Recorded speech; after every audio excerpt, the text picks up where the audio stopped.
Good afternoon, everyone. Thank you for joining us on KREM 2 News First at 4. I'm Tom Sherry. It's good to have you here. I'm Whitney Ward. Well, this week we learned a number of states, including Oregon and California, now moving forward on ending those indoor mask mandates. However, Washington doesn't plan to go that far quite yet.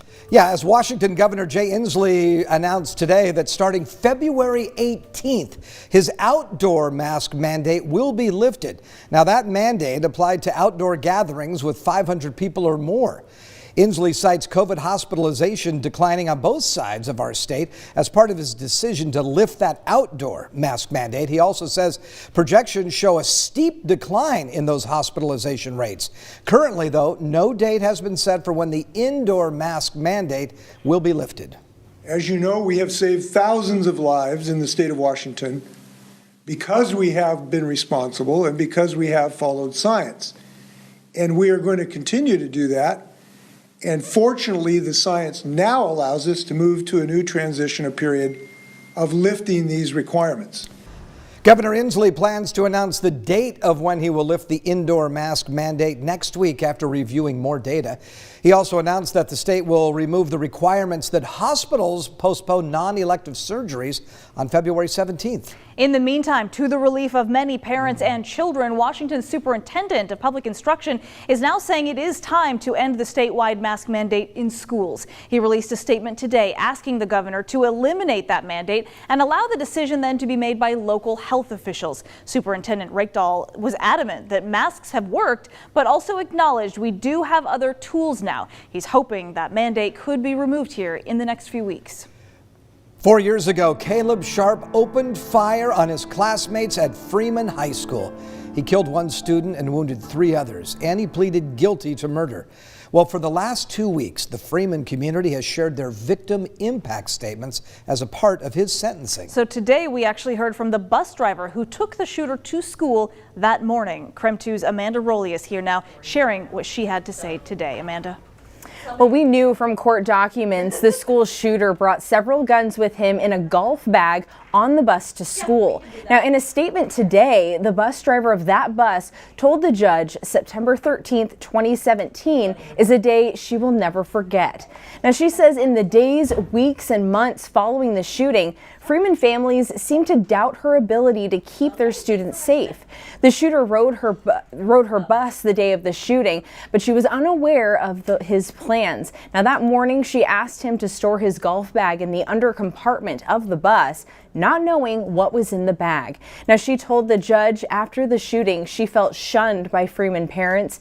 In a statement read by Victims Advocate today, the bus driver explained how difficult this was for her. Had I really been reduced to being referred to as that bus driver? Did these parents really think I would in any way jeopardize their children's safety? I wanted to stand up in that gym and tell every single one of the parents, community members, that I did my job that day. I safely picked up and delivered their children to school. I patiently enforced the rules that morning in making him put his bag in the cargo compartment under the bus. Now, that bus driver previously testified in court for the shooter's declination hearing, which determined if he would be tried as an adult, which he is. Now, she told the judge when she took the stand that day and saw the shooter's expressionless face, it sent waves of hot anger through her veins.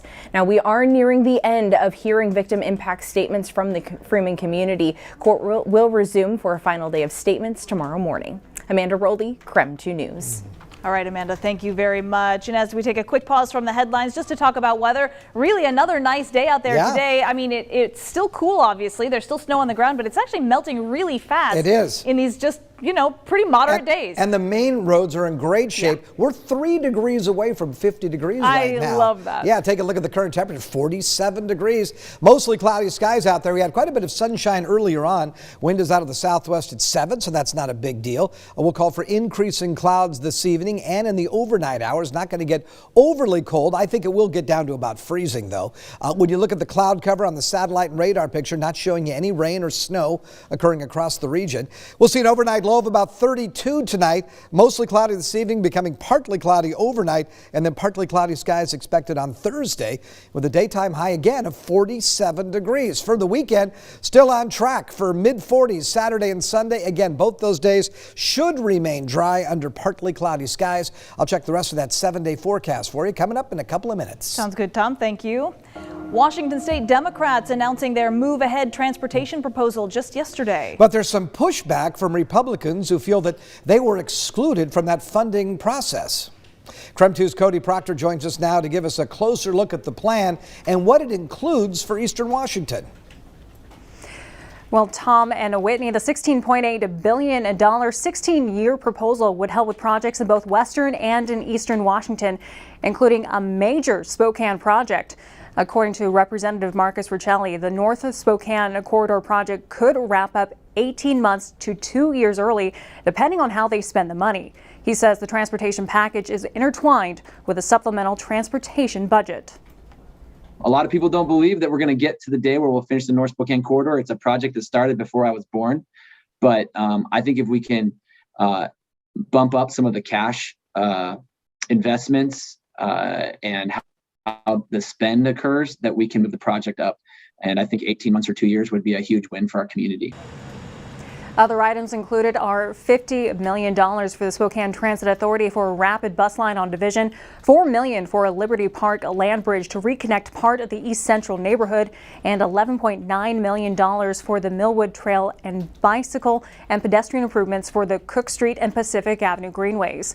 The Move Ahead Washington package will be paid for by funding sources such as the Climate Commitment Act, as well as a number of increased fees, such as license plate renewals, but not with a new gas tax. Now, the next hearing for a bill connected to the transportation package is tomorrow morning at 8 in front of the Senate Committee on Transportation.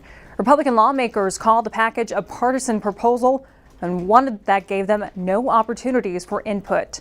In the newsroom, Cody Proctor, KREM 2 News.